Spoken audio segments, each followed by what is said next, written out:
In the small town of Oak Ridge, Montana, the morning sun painted the sky with golden hues, announcing another day of the traditional annual horse fair.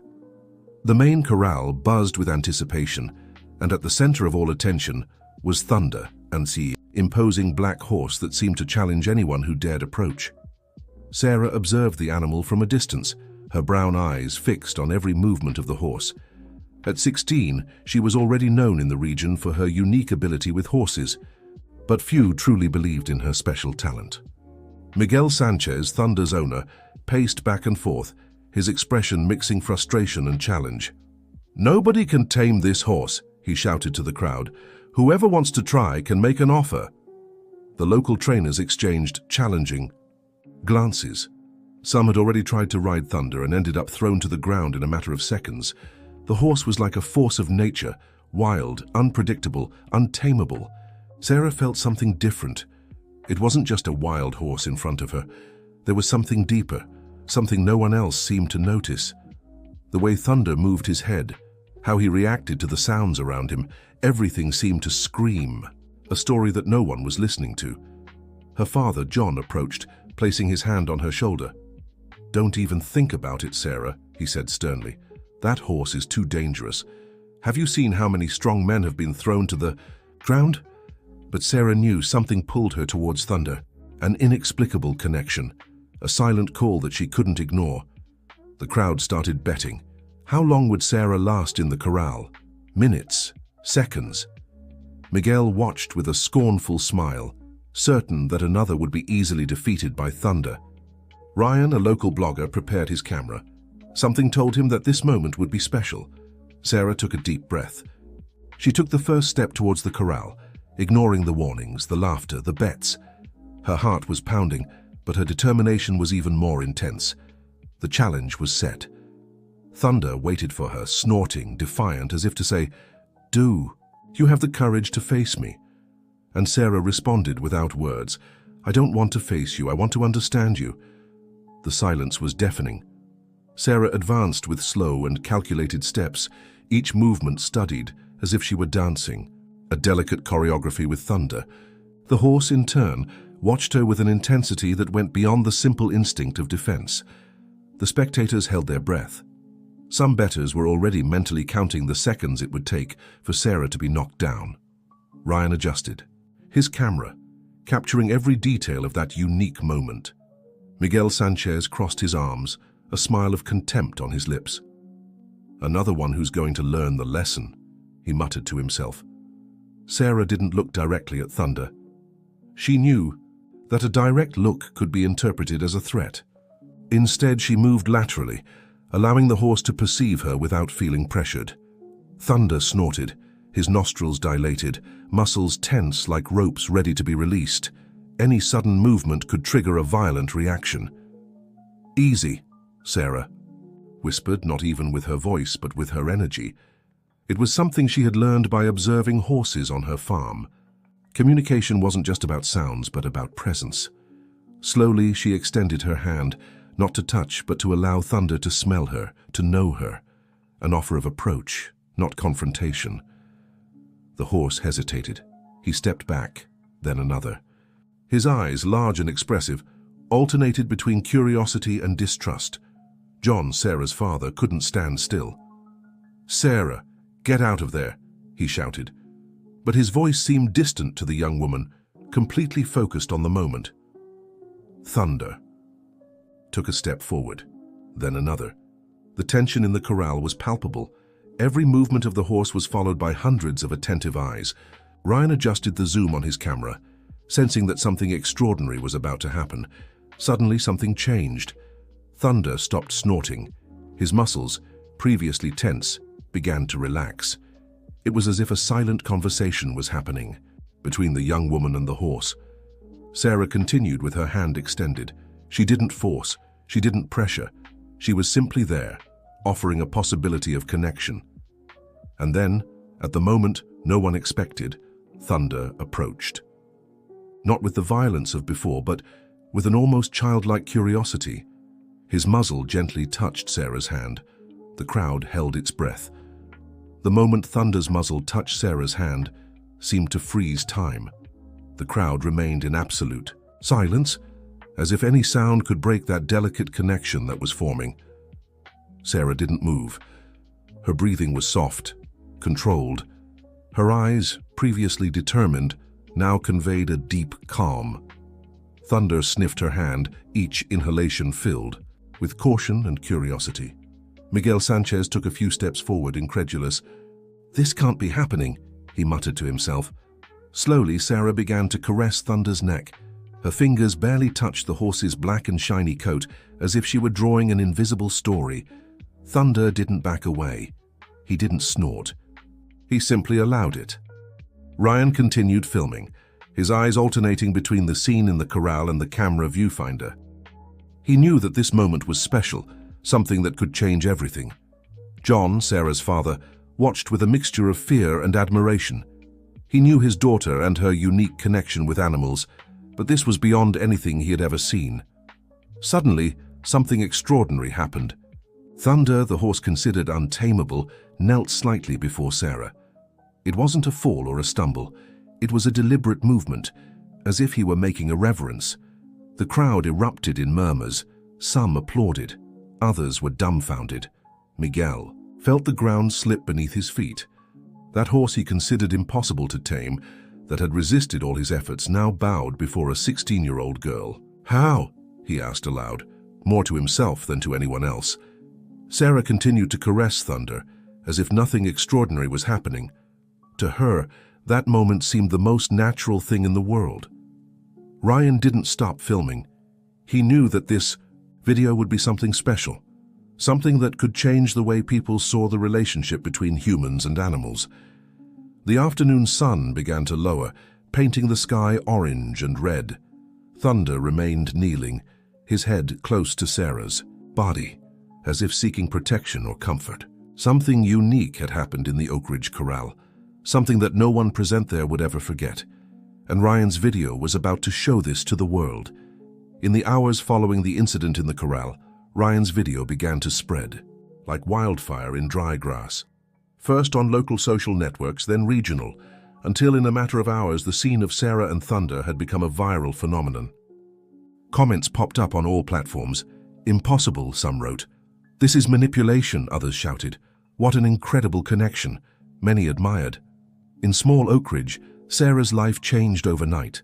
Journalists began to arrive in town, curious, to meet the young woman who had tamed the wildest horse in the region. At home, John tried to protect his daughter from the avalanche of attention. "This will pass," he said, but he didn't even believe his own words.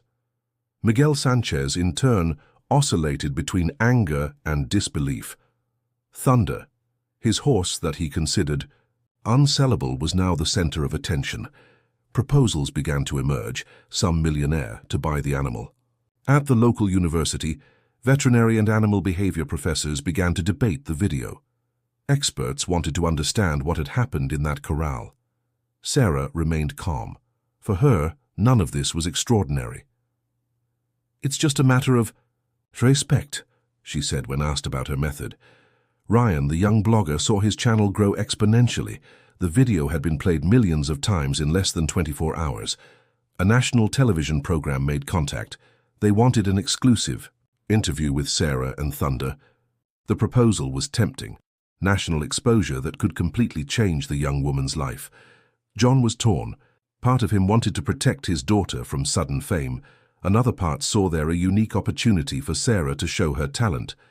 Thunder remained unpredictable. With Sarah, he remained docile. Away from her, he returned to being the wild horse as always. This only increased the mystery surrounding the pair. Scientists began to show interest. They wanted to study the connection between Sarah and Thunder, seeking to understand what was behind that unique behavior. The small town of Oak Ridge, previously known only for its annual horse fair, was now at the center of attention of the entire country. And in the midst of all this storm, Sarah and Thunder remained united.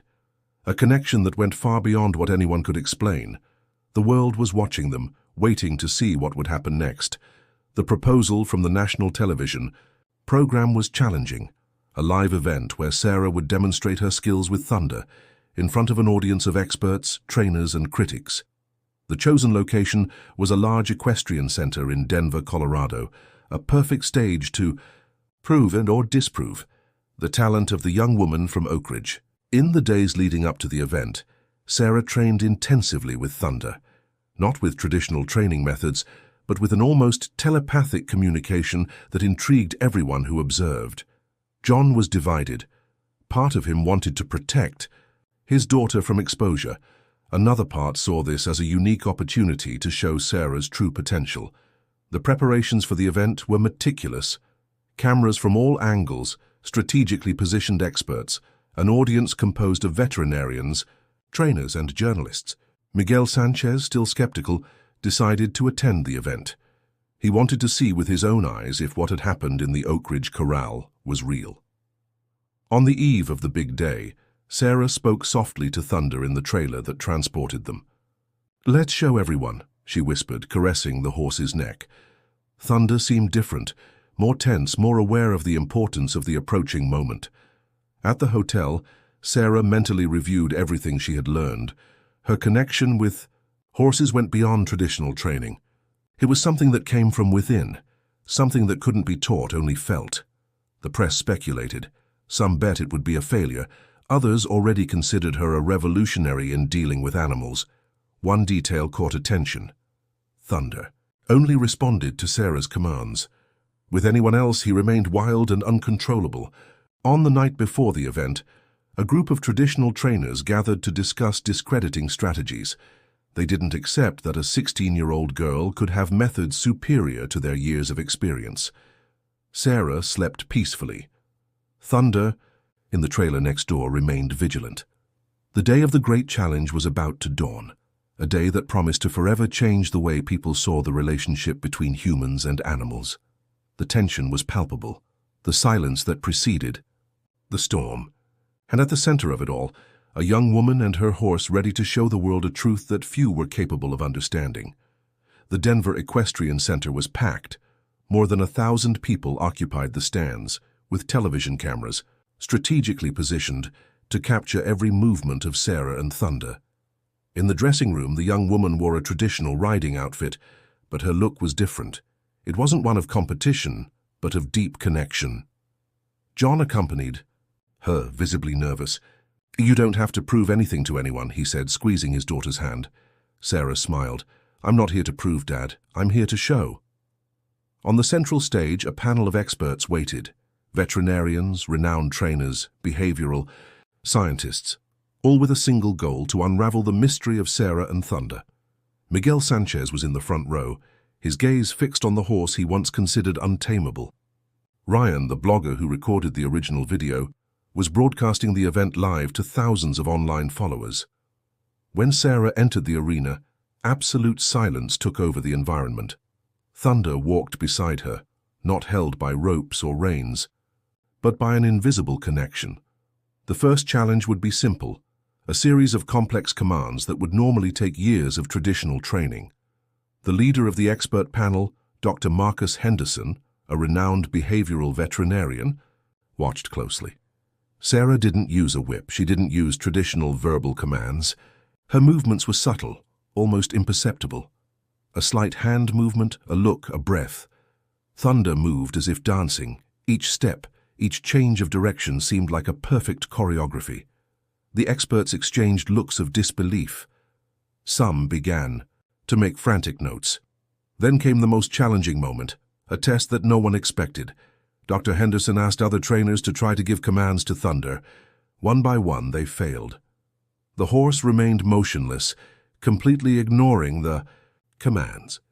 When Sarah finally returned to the center of the arena, Thunder immediately approached, almost as if apologizing for his previous resistance.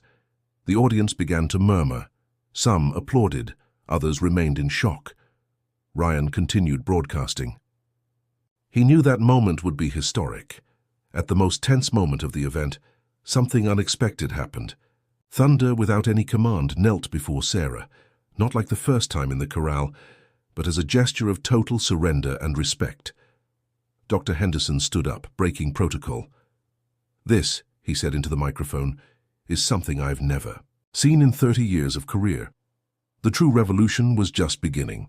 After the event in Denver, Sarah and Thunder instantly became national celebrities. Invitations for television programs, documentaries, and scientific studies began to arrive. At an overwhelming pace, Dr. Marcus Henderson initiated detailed research on the connection between Sarah and Thunder.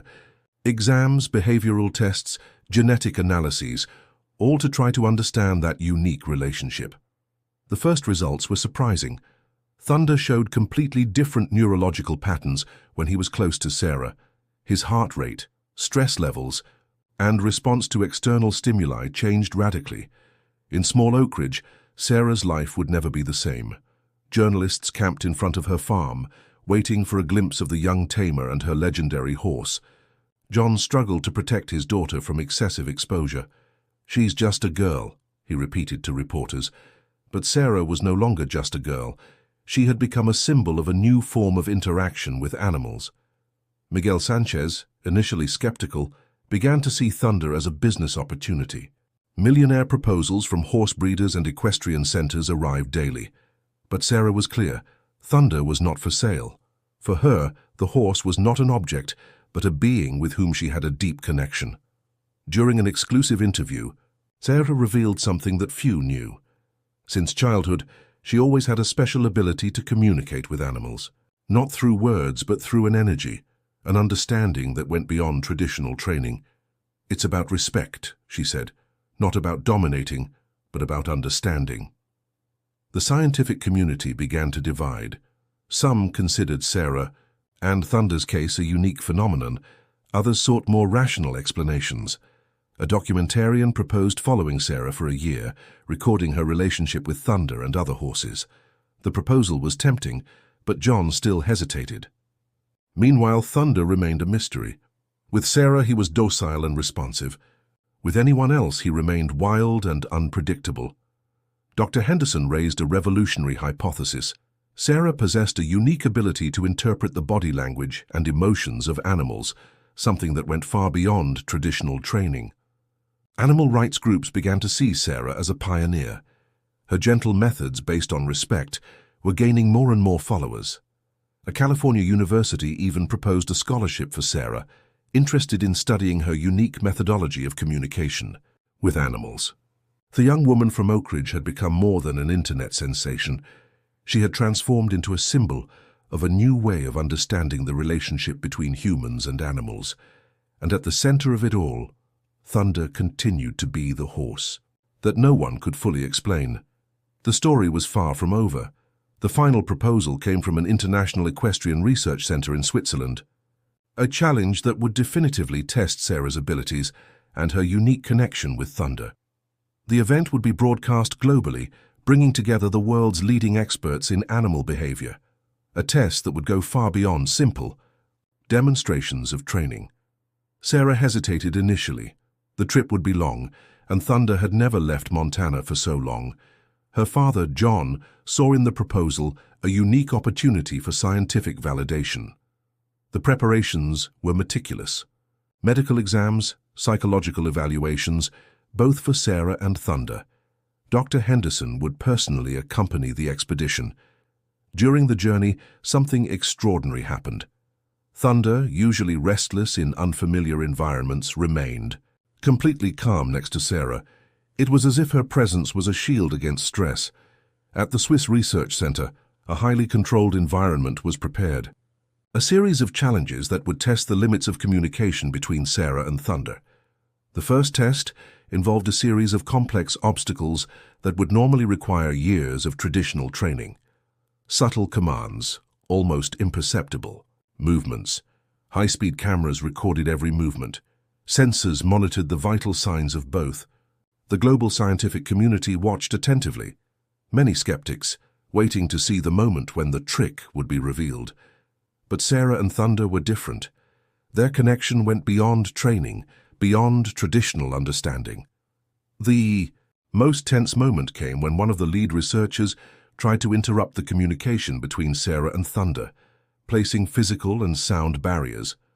Thunder became agitated, but not with the savagery of before. It was a different agitation, almost like a silent call to Sarah. When they finally allowed them to reunite, The horse literally ran to the young woman's side, a behavior never before seen in previous scientific tests.